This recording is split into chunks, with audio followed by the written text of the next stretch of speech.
Hello everyone, my name is Loco and welcome to a best of 3 series of top level StarCraft 2. What I've got for you today is a set of games taking place on brand new maps. These games are from the Team Liquid map contest and I'm very excited to find out exactly how these maps play out. And I'm spotting right here in the bottom right hand corner of a map called Steam City and sending a probe straight across the map. We have the highest ranked Protoss player in the world.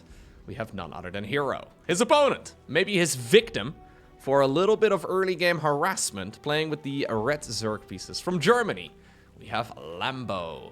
Now, where in the world... Okay, did that probe go? It's just here to block the expansion. How unexciting, how unoriginal. I was hoping that maybe I was gonna, well, unhide the interface and see that we are indeed in for a little bit of early game cheese. We don't really see a lot of proxy gateways anymore. But apparently we are back to blocking hatcheries at the very beginning of the game. This is one of those things that tends to fall off a little bit, it seems, like the longer a map pool is around for. When maps are brand new and you're trying to figure everything out, it's even more annoying to have to expand to your third base as your very first base, well, of operations as you expand down to the low ground, right? So this is a map called Steam City. Now, I have had a look at all of the maps that were first announced as finalists for the Team Liquid map contest. I don't specifically remember Steam City particularly well, but I had a brief little look at this very large replay pack that I was sent. And I know that this series also has quite a few games on different maps too, or at least like the second game in this series is going to be on a map that I am very excited for. So we're gonna have a look at it all, and we should be able to, well, hopefully get a good first impression on what these maps currently play like. Now, Steam City, let's have a quick little look around. Everything here is looking pretty self-explanatory. I do believe indeed that this high ground base, the one that Lambo has taken, is the most likely candidate for a third, mostly because then you can also expand in that direction.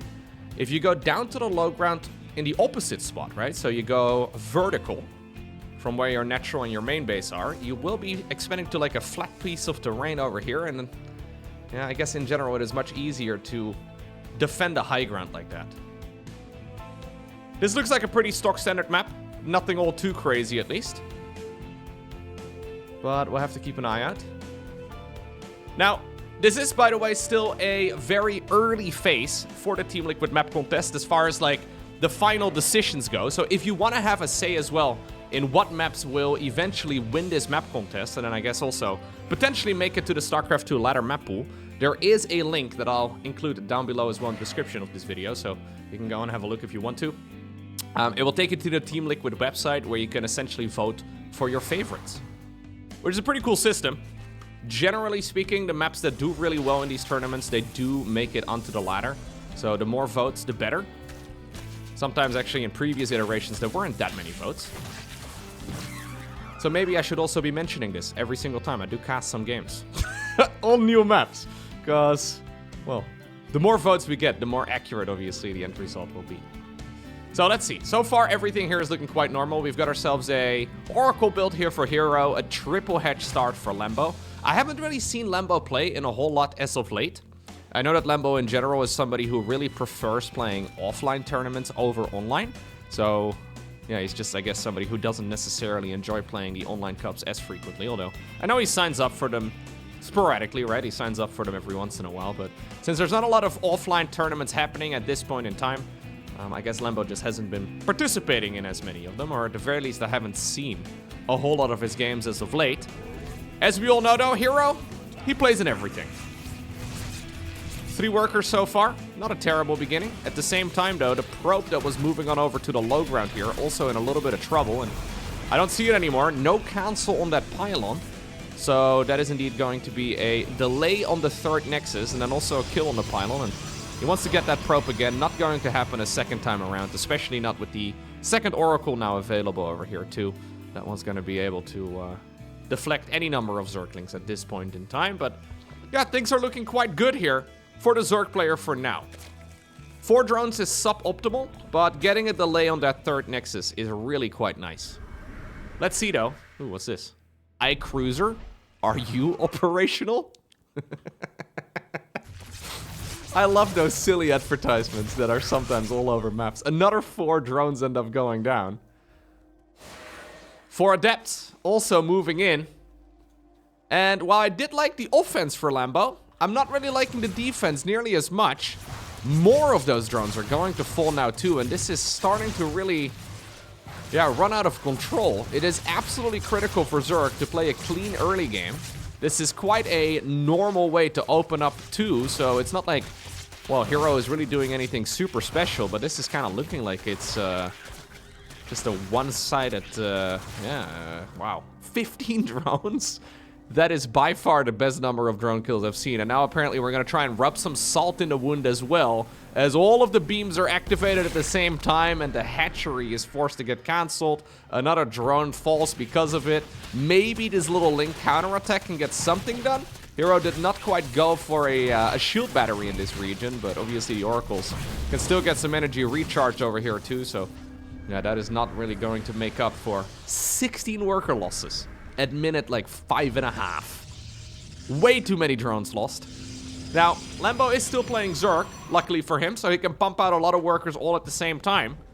Worker-wise, he's actually managed to catch up already again, which is really nice for him, but obviously, you gotta keep in mind here that timing-wise, he is very far behind. Like, the follow-up push from Hero is very likely going to be lethal, and, well, he hasn't really lost a whole lot yet, Protoss that is. Like, he hasn't really lost... Yeah, no, this... I wouldn't even blame him if it just straight up leaves. 25 drones, 6.5 minutes into the game is ridiculously good for Hero. It does not get any better for Protoss. Especially when you keep all your oracles around. Yeah, 25 drones is like about 4 or 5 times more than you can really hope for. So the real problem right here for Lambo is going to be this follow-up attack. The oracles were never designed to kill him, but this has real potential. It's going to be Blink Stalkers together with +1. Now luckily here for Lambo, he did make +1 melee really early, and he has been droning and over-droning quite aggressively too. So if he can somehow stay alive, I mean, he's been skipping a bunch of spores. Maybe he shouldn't have, but he delayed the spore crawlers for a while. He didn't go for a roach warren, so at the very least he's going to be able to skip that. He's cutting as many corners as he can reasonably, well, pull off. I'm just a little bit afraid for this next attack, and here it goes. The idea for Lambo is to go Hydra Ling. You're supposed to have Hydras pretty much already ready to go here. At this point, there are already 44 Zerglings out, which is quite good. Problem, of course, is that while this is happening, drones cannot really be built. Now, +1 melee is really nice, though. When you're fighting pure Stalker like this, +1 melee is actually a really good choice. Maybe he can hold on. Maybe. There should be a 4th Nexus coming up momentarily too for Hero, although Hero did go all the way up to 8 gateways, so he can certainly go fully all in if he wants to. He's just putting down Stasis Ward after Stasis Ward to make it essentially impossible for any of these big surrounds to really happen. Although good popping of the Stasis Wards though. Now, there is a lot of fighting spirit here in the style that Lambo is going for. And he has sort of like boxed these Stalkers into the side of the base, but yeah, it's just not really enough to win any of those engagements. Now the Queens have been pulled away from their hatcheries too. Hydras are here. +2 melee is finishing up. I want to become a believer, but there's just not enough stuff. And that's what happens when you don't play a good early game. Torches. Now this is a map where both of the players spawn on the right side. So we have bottom right going up against top right, and it's this interesting map design that we have seen a bunch of times now over the last few seasons, where the entire right side of the map is currently inaccessible. Until either, I guess you get flying units over there, or like you drop or Nidus or whatever, but most of the time you will mine out these skinny mineral fields, wait until these rocks are destroyed, or maybe you can just, well, kill them yourself, or you can not really fast expand in this direction, but you can make use of it a little bit later on, and if you really try, you can sneak out a bunch of bases. And I remember this map because of the fact that it's got these properly shared mineral lines. So yeah, both at like the 9 o'clock and then also at the 3 o'clock, we've got these bases that can be mined from both sides, which is really cursed. There's also a giant, well, corridor, I guess, going in between the mineral fields. So I don't believe that we're gonna see a lot of resource sharing, but at the very least it is technically a possibility if both players are nice enough. And I think that's kind of a cool feature. A lot of the times in long macro games, it comes down to the final mineral fields, and those are likely the ones that will be that candidate, but securing these bases is not going to be easy, so there's a gas geyser on each site, which is a little bit cursed. Yeah, I really enjoyed looking at this map when I first saw it. As far as the layout goes, I think it looks really good. Oh, wasn't this like a healing circle? Wait, is this a healing circle? It looks like a healing circle. So I know some of the new maps do feature those things, where you can run a ground unit or a flying unit over them. I know for some of them they have like flying blockers, so you can't actually fly a unit into the healing circle. But anyway, this may very well be one of them, although it's very far off the beaten path. So let's see.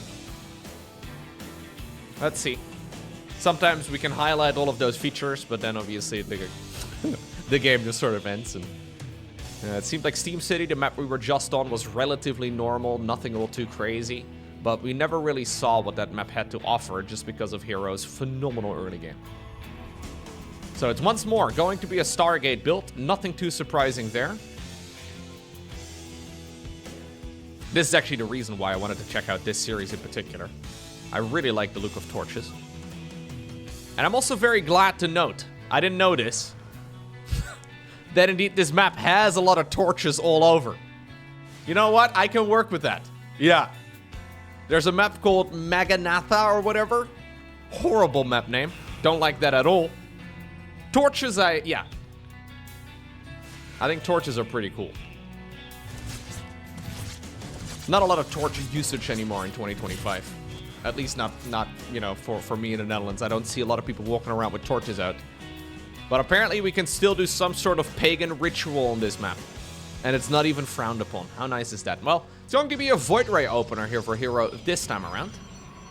Doesn't necessarily mean that he's going to just go for a Void Ray and then maybe another Void Ray. I mean, it could. But most of the time you still end up going into Oracles from here. He is likely just going to force a few kills on any... Nice snipe over there on the Creep Tumor. Probably just going to force a few kills, yeah, on Overlords and then transition towards Oracles and maybe continue the harassment a bit more. By the way, the reason why we see these monster logos plastered all over the maps is because they sponsor, not me, but they sponsor the Team Liquid map contest. They won't be on the final version of the map and not the ones that we will have on the ladder and in tournaments and whatnot moving forward. That would be crazy, dude. Imagine every single tournament game that is going to be casted in the future, or any game that will be played in the future, has some sort of sponsorship logo. No. Don't love the idea. 2 OVs already going down. You know what? That Scouting Overlord that we've had early on here, that one is obviously also going to fall. So 3 Overlords for a single Void Ray opener is actually really nice. Obviously, it did delay that Oracle. Hero actually not really using it yet. Mostly just hanging it close to the main base, ready to maybe accumulate some additional energy. Maybe wait until the second Oracle is here, or maybe just trying to hit a bit of an anti-timing. This time around, way better though. Yeah, way better here for the Zerg player. Even though I think 3 Overlords is too much. I think 2 Overlords is okay. Losing 3 of them, kind of rough. Having actual in-map sponsors as a permanent feature for a map would be... No. That's pretty bad. I would probably go out of my way and blur them. It would add about an hour to every video I would ever upload, but I think it would be well worth it if every single map had some sort of sponsor all over it. Maybe not. I don't know. Don't love the idea, I can tell you that much. Anyways. Shield batteries coming up right now. Hero didn't make one of those in the 3rd base in the previous game. This time around he does. Now we do have some interesting expansion layouts, right? So he's gone for the triangular base here, whereas Lambo has gone for the full horizontal expansion. Once more going for what seems to be a Ling Hydra based unit composition, although with this early game he didn't feel the need to skip the Roach Warren. And sometimes we do see like Void Ray builds followed up of course with some Zealot shenanigans.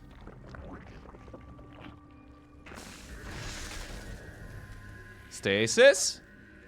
Ooh. Slow reaction there by Lambo. So that ends up hurting him quite a bit. Hydra Dendo at this point is done.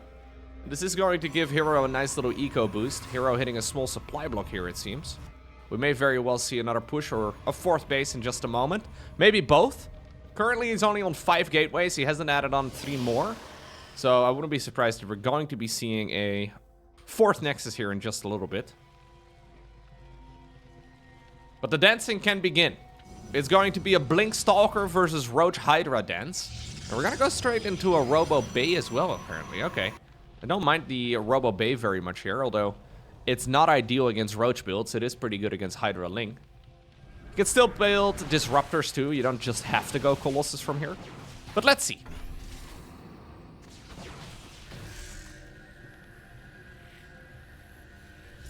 Yeah. Not an easy line of attack here with Stalkers, right? So I think Hero is probably scratching his head. This is, well, maybe not the first time that they play a game on this map, but a good chance that maybe the first time they play like this matchup on the map. And I am looking at this Stalker opener right now, and it doesn't really impress me too much. When Zerg is expanding like the way they are, and if Protoss is lined up this way, there's just no easy way for them to harass the Zerg's 3rd, or even the 4th, because all of those bases feel like they're well out of the way here. You can't really easily make your way across with those Stalker pushes. Very different than what we had just now in Steam City. Yeah, so Hero is forced to play this a little bit more defensively, but now we've been sitting on this 3 base for quite a while. He is going to go into a 4th Nexus. But this does also feel a little bit delayed, even though not that much has happened. Well, Lambo is thinking about being the aggressor, though, this time around. One of that Void Ray from earlier. They did have, like, 5 confirmed kills. But it was misrallied onto a bunch of Hydras here. Stasis Ward is not going to go off. Another Stasis Ward gets triggered early. Lambo looking very solid when it comes to triggering those. We do have some more energy getting accumulated now with that Nexus recharge ability. Corrosive Balls, though, trying to get landed. Does deal a bit of damage, but nothing all too crazy. We do have a Colossus, but of course it could walk back up towards the high ground. Decides to continue engaging, though, because, of course, well, there are only Hydras and Lings in this section of the fight. Stalkers, in the meantime, though, are losing. It seems like most of the engagement over here, too. A very scrappy fight with engagements happening all over. Some of the Zerg units were busy fighting the Nexus. We had a bunch of them also working on the probes. Reinforcing troops do show up. Nexus does fall. And ultimately, right, even when these armies trade, this was still a Nexus kill and 22 probes. So not the perfect target firing right there for Lambo, but certainly good enough. He even went for Burrow already. Quite like that. Observer shows up, though.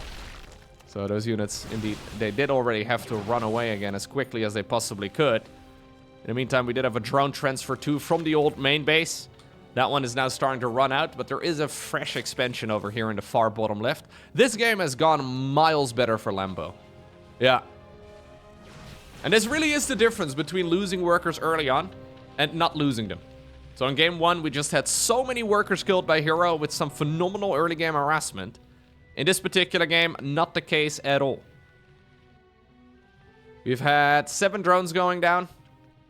Yeah, not ideal, but most of those were a little later. I think this is a healing circle, is it not? Yeah. Zelnaga Healing Shrine. I mean, he's already got Burrow. Lambo just doing a little bit of sightseeing right now. This map is getting the Loco seal of approval. I know a lot of players will not necessarily love experimental maps. There are some really wild ones in this TLMC, but this one seems sufficiently weird, but then also still interesting, to the point where pro gamers are likely to actually play it. He's ready to just build as many of those troops as possible. Force fields need to be popped. One of the Colossi, actually, both of the Colossi do escape. I mean, excellent clutch defense here for Hero, which is exactly what he's known for. But I don't believe he's got the numbers. Yeah, in much the same way that Hero just had the superior numbers in game number 1, now Lambo has the superior numbers in game number 2. And even though Hero can dance in this game for a little while longer, he can juggle the Colossus and maybe, well, stay in this game for a bit. There's really no way to defend this once the floodgates have been opened, and he knows it as well. He knows that there's really no way. I mean, the 4th Nexus over here has not been scouted. Lambo doesn't know that it's up. Or maybe he does know, but he just does not care. he's decided to just go for the throat, and I don't entirely disagree, although maybe sending a couple of roaches up north would not be a bad call. Maybe if there was like a dark shrine on the back of this or whatever, I think Hero is just having some fun now. Yeah, snatching up that Colossus every opportunity he gets. Man, Hero does this better than anybody else. When he is behind, he's like, okay, let me actually start playing the game then. Right? It's similar to, for example, Dark. Dark has similar plans too sometimes, where he plays like a bit of a donkey in the earlier stages of the match, but then the longer the game goes on, he just, when he falls behind, he just starts playing phenomenally. Now a probe is actually going to betray that indeed there is a Nexus up there. Okay. He's actually going to back up. Lembo does not really want to take any chances. It's one of those situations where the majority of the Protoss players would have already GG'd out. So you're starting to second guess yourself a little bit. So Lembo decided to go Hive. He's still just making non-stop units, but just to really seal the deal, if he makes like 2 Vipers, which he can do as soon as he arrives at Hive Tech, yeah, there's really not a chance that Hero is going to be able to do anything about it. I think Hero is already super dead. Not a chance that you can ever really lose this now as a Zerg player. GG. The grid. Grid. Perfect. This map has a "the" in the map name. That makes things infinitely cooler. Like, for example, the Netherlands. Right? I think everybody agrees with that. Incredible name. Best place on Earth. Anyways, this map is pretty wild. So, it's got this, like, entire... So, it's once more, right? Top left versus top right, or at the very least, like, both players have spawned on, like, the same pane of the map. So, rather than, like, a diagonal spawn, we've got a bit of a different vibe. But there's this entire top section of the map that can already be the majority of the games. So there's this entire top row of the map that players can already take bases on, and you could actually have, like, most of the Wings of Liberty maps. The early StarCraft 2 maps kind of looked like the absolute top row of this map. And then you can go one level further down, and there's additional bases there. Then you can go another level down, and there's more bases over there. And then guess what? You can go one further level down. And there's even more expansions at the bottom. Now, I wonder if that's 2 or 3 rows too many. Okay, maybe 1 too many, but still. This map has layers. Yeah, kind of like onions or ogres. There's a lot of layers on the grid. Grid. Okay, anyways. I know that there's also like a like an interesting line of sight blocker type of thing. I believe you can easily prevent your opponent's units from making their way through. I'm not exactly sure how that mechanic works, but the map maker did write something about that during the Team Liquid map contest when he wrote a description for the map. So maybe we'll get to see some of that too, but it seems like the majority, at least, I can imagine like 99% of the games are going to be wrapped up by like half of the map, right? Like imagine Lembo just sort of sticks to this section. Like maybe you can take this as a 4th? This base is super hard. Those bases in the far corner are also not... Yeah, maybe it's manageable. I'm secretly hoping we're going to see a long game here. It'd be kind of sick. I love the vibe, though. This is very different than what we normally have in StarCraft 2. And I do think it is something that is, yeah, worth exploring. Like, all the maps visually look very different in the current ladder map pool. And there is certainly a variety of playstyles possible, but if you look at them for too long, like when you're like me and you look at StarCraft games a lot, right? At some point, the maps kind of all get a very similar vibe. And this is why I always get excited with the TLMC or any sort of map tournament, getting close to like actually finalizing all of the maps. You suddenly notice that there is a lot of map variety that is possible, and even though StarCraft 2 is not really a game where you have, like, in-map objectives, although I personally would love to see something along those lines, like a King of the Hill type of style, I think that would be pretty sick. Not really the type of game for it, right? And a lot of players like to see a little bit more of, like, a conservative approach to map design.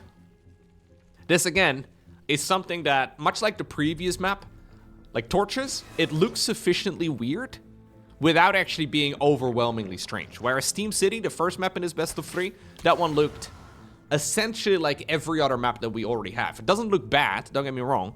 The map doesn't look, well, I mean, like, there's really any flaws. It's just a proven concept. We know what a good map can play like. But I like a bit of variety. And with 9 map pools, or 9 maps rather, in the map pool, we can certainly see a bit of variety there too. Okay, so Hero is gonna go for the triangle base. Lambo once more had his base blocked over here on the low ground. So he's decided to go, he decided to go a little while ago already to go for this vertical expansion pattern instead. Now notice how it does expand in the direction of Protoss, which I think makes any sort of pushing in this spot with Blink Stalker, much like what Hero likes to do, right? It makes it just a bit easier. He can reinforce from here and just rally units straight in that direction, and he should be able to make his way across pretty quickly. Whereas on the previous map on Torches, that wasn't really a viable plan. Okay, so it is going to be Blink, more than likely, together with the +1. Neither player really mixing it up all too much, although we do need to see +1 melee. There we go. Oh, we're gonna go Banelinks, okay. Never mind, scratch that. Lambo is mixing it up. Hero, though, not so much. Small deviations of the same plan. Here's once more those Adepts. In game number 1, it was 4 Adepts. Now in game number 3, we have 7 of them. And this is scary. When you skip the Roach Warren, like what Lambo has done, which is what he didn't do in the previous game, but he did in game number 1, right? So apparently when you make this like a part of your game plan, you can get punished for it. And this is quite painful. I actually think that Hero probably should not have, he should not have shaded over here. He should probably have cancelled the shading ability there, just to stick in the main base for a little bit longer, but this is already super annoying here for Lambo. Whenever the Adepts are shading multiple times, Zerk is generally in a world of trouble. Obviously, since it's links for base defense now, I mean, they just die to Adepts alone and then also to those Oracles. Yeah. Lambo needs to figure out his early game. It is harder now with the new patch. Queens being more expensive and just in general, some small changes here and there. It does make everything a little bit more complex, but this is not it. This is too much damage. Like 18 workers for 4 Adepts that have died in total. All Oracles still alive. Hero is just cruising from here. And now I think we're going to see a very similar approach once more, just like what we saw in game number 1. He killed slightly less, and Lambo still made that look like a pretty decent game too, but I think we're just going to see the Stalkers once more push straight across. There's no creep. There is a 4th hatchery now coming up at the near bottom of the map, but I mean, you shouldn't be able to get away with that. This is the type of game, dude, that like I look at and then I compare it to Serral matches, and it looks 99% the same. But somehow, some way, Serral doesn't lose anything early on.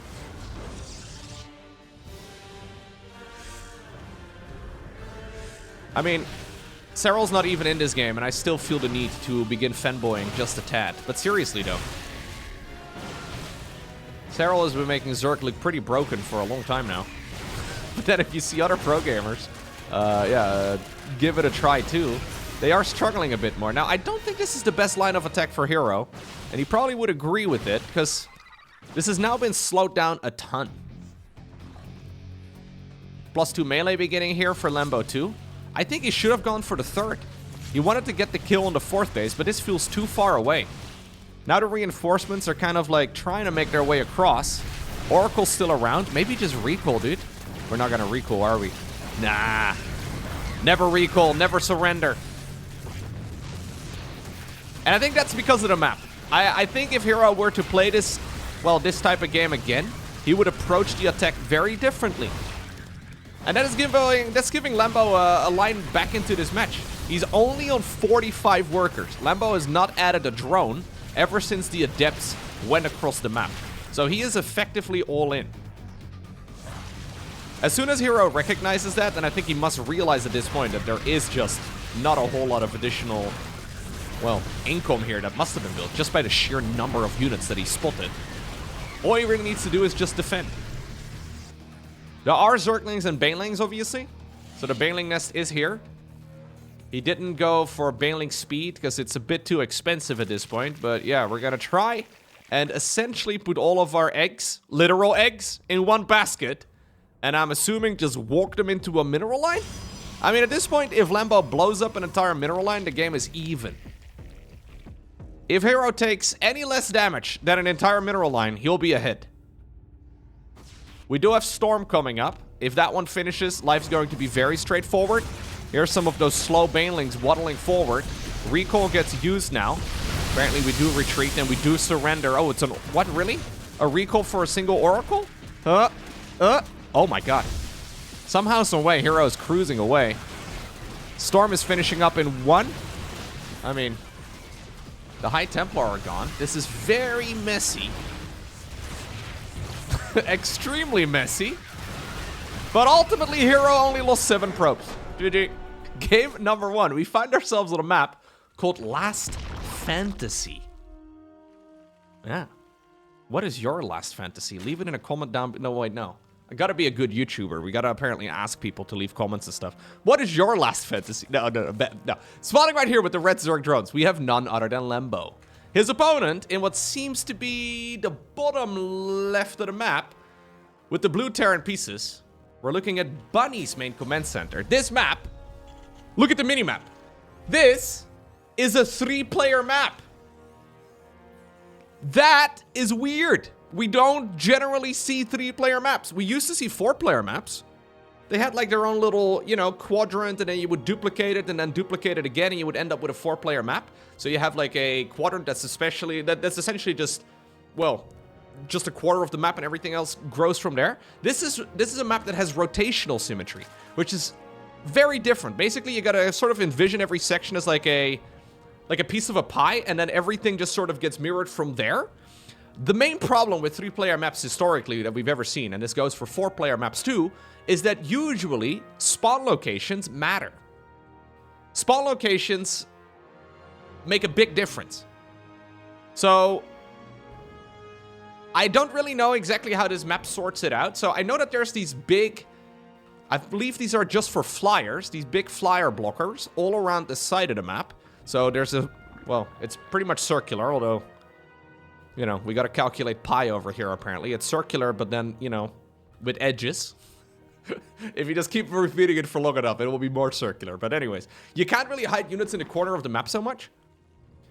And even though I don't know if it's balanced, I would love to see this sort of style repeat a lot more frequently. Like this sort of map design. I think it's really cool. So now that Lambo knows that the opponent is spawned in the bottom left. Bunny, by the way, once more, playing in a whole lot of tournaments. I recently mentioned that Bunny, I hadn't seen him play in a whole lot. Ever since I recorded that, I feel like Bunny has been playing in everything, which is pretty amazing. Either way, now that Lambo knows that the opponent has expanded towards the bottom left, right? Because that's where he spawned. He could have decided to expand away from the Terran player. He's decided, though, to still go for the expansion in this direction. Maybe he didn't find out in time. Either way, it does have an effect on how the rest of this game will now progress. If Lambo decides to expand in the direction of his opponent, obviously it means that units like, for example, Zerglings, units like Mutas, are just generally not as efficient because they don't have as much space, well, to be using their movement speed with, right? Like if you have a large map and you have a lot of wiggle room and a lot of movement around the map, generally units that are faster moving are better, but he actually decides to just go for the low ground third. He doesn't care. That's actually a crazy third base. Right here on location, smack dead in the middle. Nobody ever does this. You pretty much always would make it in the main and then fly it down to the low ground, and I really don't think that this is worth it.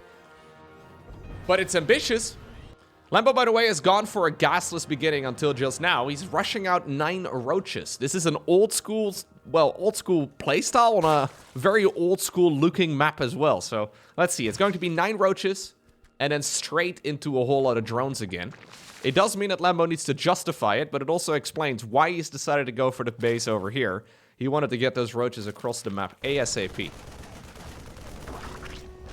Bunny has no idea this is happening. He is going into blind Banshees, it seems, but because that barracks was used to snipe down an Overlord, he's not going to be able to get the unit going. Yep, nearly as quickly. Third command center here coming up. Orbital command actually now coming up on top of that already.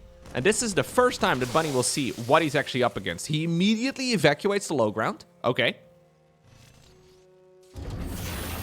Last fancy. I gave you rotational symmetry. But the very next map pool We just had 1v1 maps again and nobody liked it. I did though. Anyways. Five SCVs so far is okay. The Banshee obviously is the real lifeline, right? If he can get his Banshees out, he can, well, very easily shut down these roaches. This is triple CC. And triple orbital command is amazing. Lambo has now seen it. So, despite killing 14 workers here, and despite having more than double the opponent's economy, at least as far as the worker count goes, I prefer this for Terran. Well, yeah, I don't know if I prefer it, but it's not far off. It's just that these big boys, these yellow mining machines, are phenomenal. And now for the next few minutes, Zerg will generally turn into a bit of a punching bag. You sacrifice early game eco, you sacrifice early game tech, and you also sacrifice early game queen production, so you don't have a whole lot of creep. Meaning that Bunny, I mean, he doesn't know if there's going to be additional roaches coming across. Right now, he will probably have figured out that something is a little bit weird there, so he can start testing the waters, but this is certainly still a very playable game for Bunny, as weird as it sounds. We do, by the way, have these, like, speed circles all over the middle of the map. I don't know how I feel about them, but this is basically the center point right over here, right? So this is where the rotational symmetry is drawn from. That's why we have 3 of these big circles rather than, I guess, 1 or 2. And you can still figure that out as well. It is interesting. It is a very interesting map design to me. This is one hell of a base. Look at this. What in the world's even happening? It's partially covered by the rocks and then partially not. Ew. Ew. Ew, look at that. Ew, weird. Alright, well anyway, Buddy has decided to just play macro from here. Yeah, so he agrees that his position doesn't look great, but he's also not too concerned. Recently, actually, I did cast a bunch of Bunny games, and Bunny has been going for a lot of quick Liberator and a lot of quick double Siege Tank early game. I quite like the style. So rather than making the transition towards ghosts, I was going to say goats. Rather than making the transition towards goats, he's decided to go double Siege Tanks instead. Spawning Serals would be kind of sick, though. Be kind of nice. Anyway. +1/+1 coming up as well for Lambo. So he decides to double down on the Roach play. So he's got the most classic Zerg follow-up here. So it's Roaches with Roach speed and then +1/+1. Very conventional. This is a Wings of Liberty build. Yeah, a Wings of Liberty styled map. A very Wings of Liberty looking map as well. And then apparently we go straight into a Naida's network together with a Drop Alert. Okay. Lambo is cooking up something. I don't know if it's good. Ooh. Sorry. I have to peep. Let's see. Gotta peep if there's anything exciting. No, nothing exciting. Somebody lagged out. That was it. You were curious too. Reading public observer chat is fine. It's like leaking people's DMs though. Alright. Nidus is here. The queens are going on a little adventure. Now this build was called, back in the day, the German Taxi. At least with 4 queens. Anyway, it was called the German Taxi because Lambo was the one that popularized it. Now we have the German Taxi together with the Warsaw Subway though. Which is a build that Elaser did as a variation of this. We have both of them, dude. A subway and a taxi? That's a lot of public transport. Do we consider taxis to be public transport? I guess. Maybe if you're rich. I don't know. Let's see. This is weird. A lot of roaches still coming in. I've got a feeling that Bunny... if Bunny buys enough time, he's going to be okay. But it's also a little finicky here. Yeah, the queens are going to go and continue hunt and harass. Harunt. New word. Anyways, is there enough? He's decided to drop them down again, but no creeper for the queens to actually be transfusing.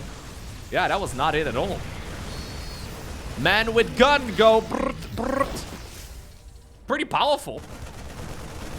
Dropper Lord is going to get shut down as well.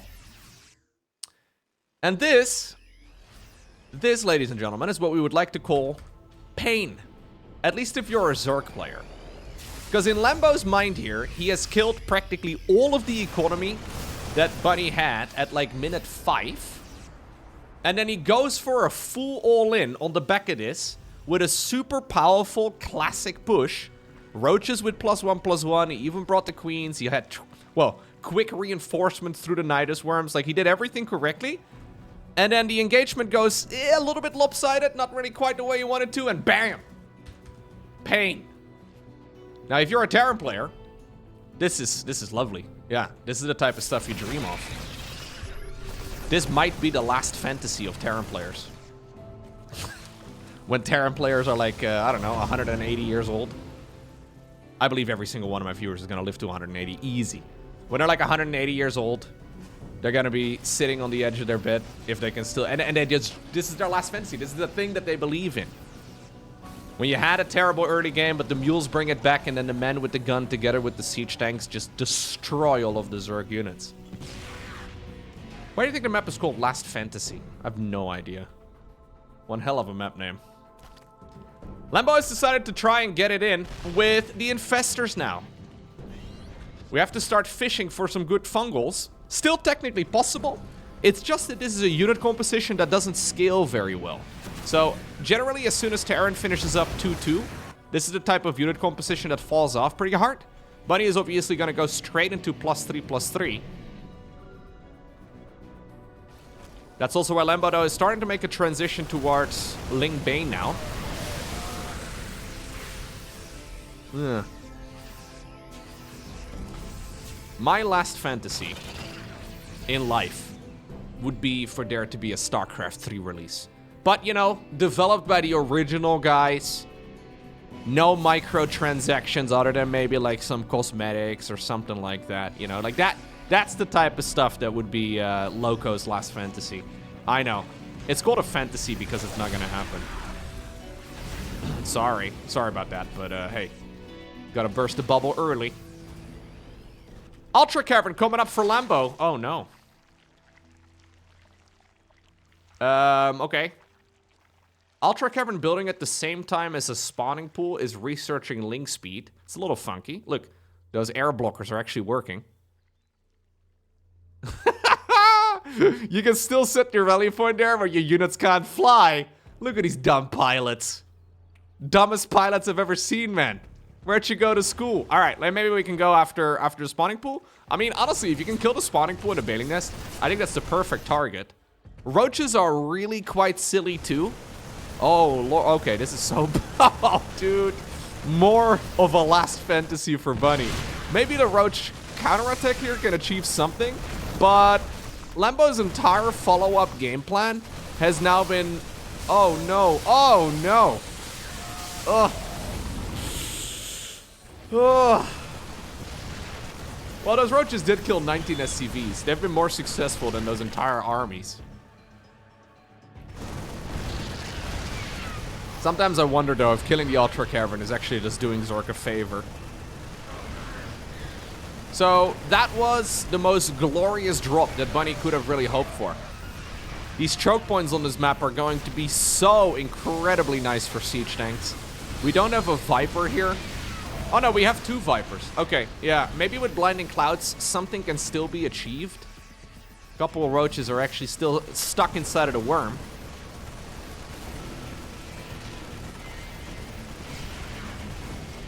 Yeah, this is a dirty game. I really like what Lambo has done across the board.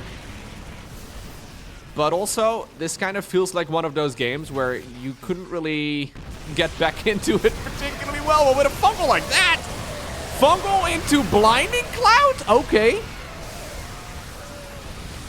Maybe? No. No. Man with gun still goes... 3-3 is now also on the horizon here for Bunny, which is going to be even better. By the way, he remade the Ultra Cavern. So he remade the Ultra Cavern, but he did not restart chitinous plating. Oh no. Lambo has not restarted chitinous. So that's the armor upgrade for the Ultras. Okay, now he starts it, so at least he checked. But that is a little late because we have already invested the piggy bank And Ultras are just about to pop out of their little cocoons. And these are going to be Ultras that won't even live. Alright, now we find ourselves on a map called Pylon. Pylon is a good map name. Yeah, look. I think this is the Pylon right over here. Oh, it just has a bunch of carvings, like a bunch of Protoss runes. Yeah. Some pagan ritual is taking place over here. This map looks beautiful, by the way. I've always been a fan of this color scheme. Yellow and blue work together really well. I guess that's why every Hollywood movie looks yellow and blue. But generally, I do think that it is one of those no-brainer color styles, right? Like, that will always look nice.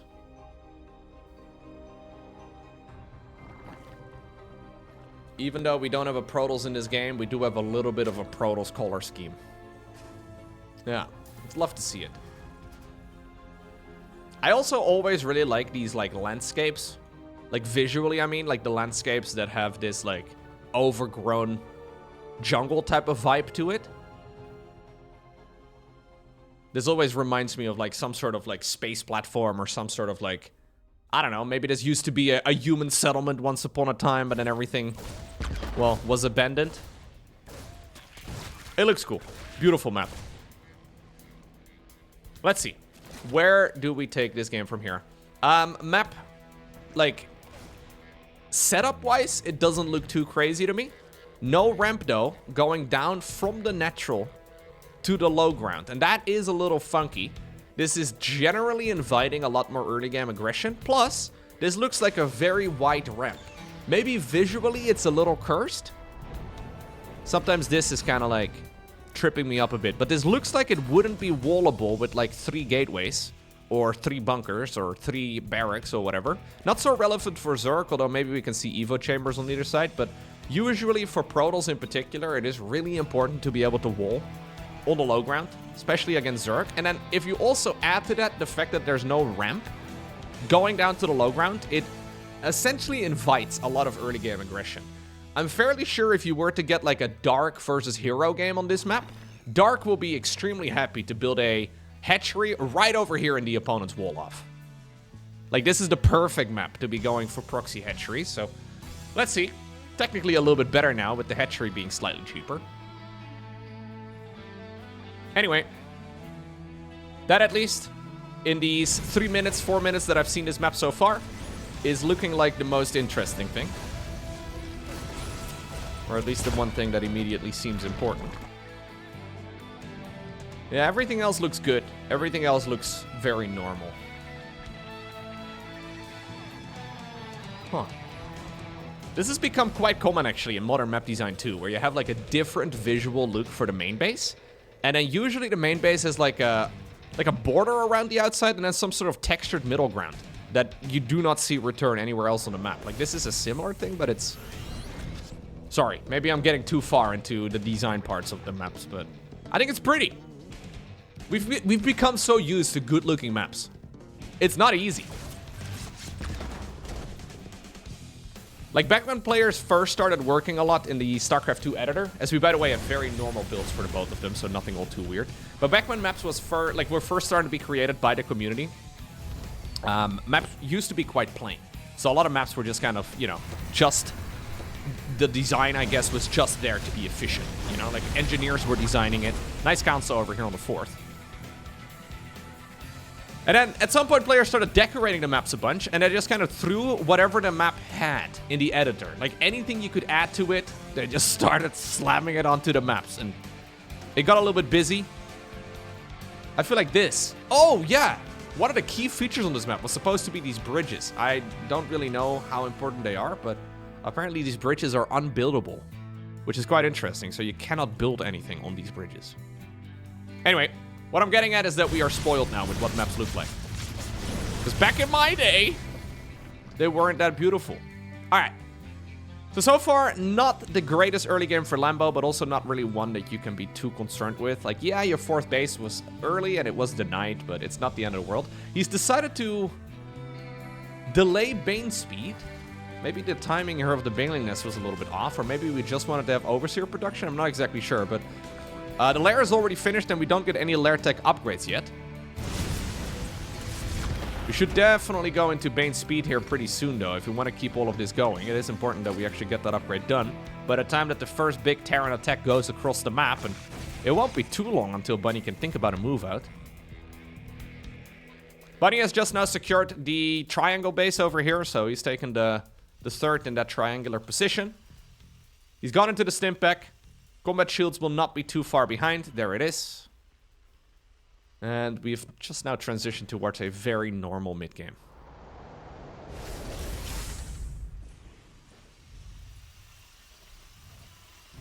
They're very pretty, aren't they? The good old mule. Speaking of back in the day, back when I first started trying to play StarCraft 2 competitively, in like 2010, I played Zerg, and these things, they broke my mind. Like, how in the world would Blizzard ever allow, like, full base mining with things that don't even cost resources? Like, it's energy based? They were my first proper tilt. Yeah. Everybody has their thing that they tilt against when they, or they tilt, you know, when they play against, when you know, when you first start being competitive in a game. Mules? Oh. I could rant about mules for days. These days, not really the case anymore. I think mules are actually totally fine. But, never been my favorite game mechanic. I will be honest with you. And 2010 Loco, absolutely hated it. Well, perfect timing here for Lambo, by the way, on those centrifugal hooks. He's got the upgrade done, and he's decided to try and see if he can go for the surround here.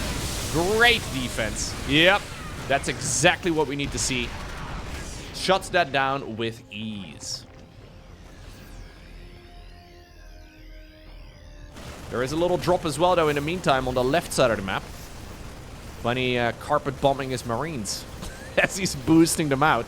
And this is once more a pretty nice attack that seems like it's the second time around. Yep, that this hatchery over here falls. Not the end of the world again, but also not quite the situation you really want to find yourself in.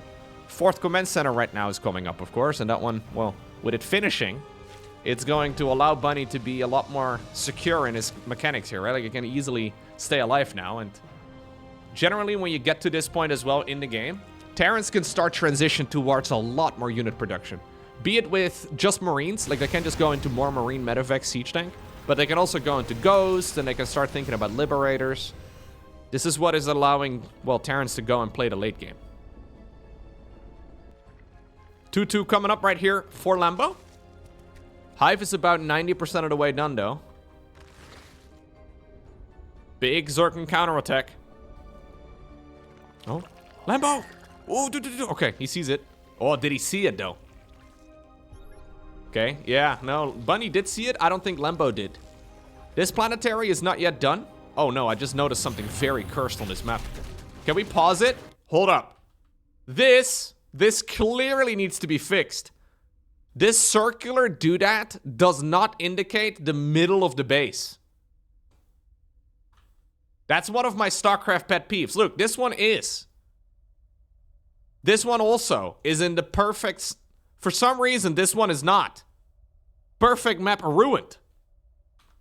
Not the end of the world. Okay, I'm going to unpause. Not the end of the world, but also, you know, a little rough around the edges. I don't like it. I hate everything about it. Can you lend it again? I think he's gonna land it. Look at this. Ugh. Ugh. That's gross. Get it off my screen. Luckily, though, for the Zerg player, it's not as important. Wait a second. Am I losing my mind right now? Did Lambo misposition his hatchery because of it? Or is it only... Somebody get the ruler out. Maybe it's only at the bottom of the map?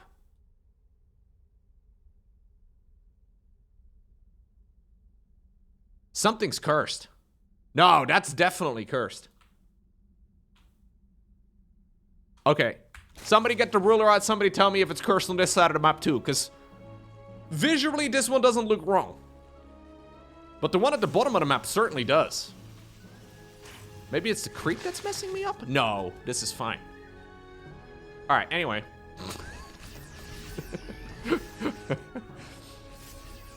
Yeah, that's a very ambitious hatchery, Lembo. I like the idea of getting the rich gas geyser over here, but...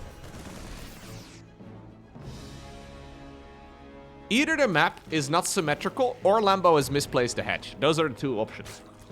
And it seems to me that there is maybe one hex too much space over here. Yeah. Yeah, I think... Yeah, no, it is. Bunny has the command center placed properly. Lembo has the hatchery one square too far.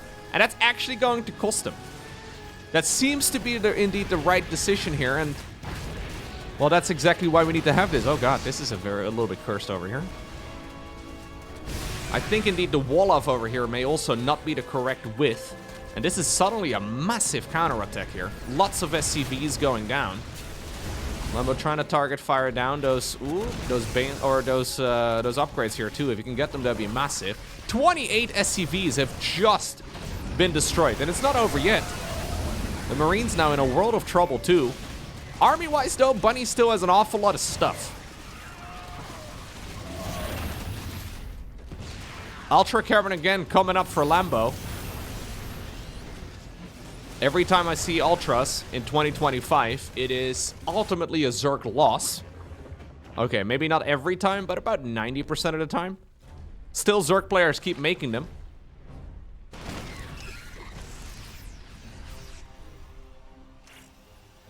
There's gotta be... It's actually interesting. Like, I would like to go back into every video I've uploaded so far this year and looked at the games where Zerg made Ultras. I feel like they never win. There's just never a win for Zerg when there's Ultras. It's my working theory so far. He's extremely well positioned in this game right now, though. Lembo has got everything going for him. Although, this army for Bunny is still massive. So Bunny hasn't remade a lot of SCVs. He's made a few, but he's mostly using that supply that he's lost to make even more army. And this army is really big. Now, there are Vipers for Lembo. Those are very good. Blinding Clouds, Parabombs, all of it extremely useful. He's going into Ultras now. But he still has a good number of command centers, but not a huge economy. So these fights, are absolutely critical. Nice splitty there against all of those mines, though. Good split as well against that Overseer that was targeted. Okay. Good targeting. Excellent movement here by Bunny. He's kind of obstructing his own view a bit, but it seems to be okay. One of the medevacs is full of units, but that one will likely be unloaded in just a moment. And Lembo has now secured that base over here in the top right. This is a very interesting base. It's just kind of in the middle of nowhere, but it does have a rich gas geyser next to it, which is kind of sick. Hatchery is running very low. Can he finish the job? He can finish the job. Parabombs over here would be great, but I don't think he has enough energy on any of those Vipers. Ultras are out now. Bunny does not have a tech transition ready to go yet into any sort of, like, say, ghosts. Ghosts are normally the answer to any Zerg late game. Bunny, like I said at the beginning of this series, he's been favoring the double siege tank and then mass liberator style instead, which I'm not 100% sold by, but it does seem to be really cool. Lembo at this point does not have an answer at all against those units, but what he can always do is counterattack. There's the Ultra. Chitinous plating not yet done, so Marines are still going to be good, but honestly, the real damage is being dealt right over here.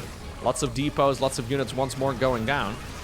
Other Terran army, though, the rest of the army has decided to continue going up north. Reinforcing troops for Terran will be the ones that can deal with these run-bys, and it's going pretty well. Still a lot of SCVs, though, have gone down. I think today we may just see the inevitable. I think this may just be the day that we see Ultralisk win a game. Yeah. Honestly, I'm not sold on it yet. I like this Terran army better than that of the Zerg. It's bigger, but also just overall more powerful. And this is a big mistake, actually, by Lembo. Having a bunch of his... Oh, okay. The SCVs are going to hunt it down. Having a bunch of those units miss-rally. There's not a whole lot going on here. Vipers and an Ultra trying their best. We do have one of the Vipers getting shut down. Guy in the missile turret. Oh, what did I say? What did I say like 30 seconds ago? Honestly, very well played, though, by Bunny across the board. I really liked what he was doing. But man, I do kind of feel like Lambo got a little unlucky.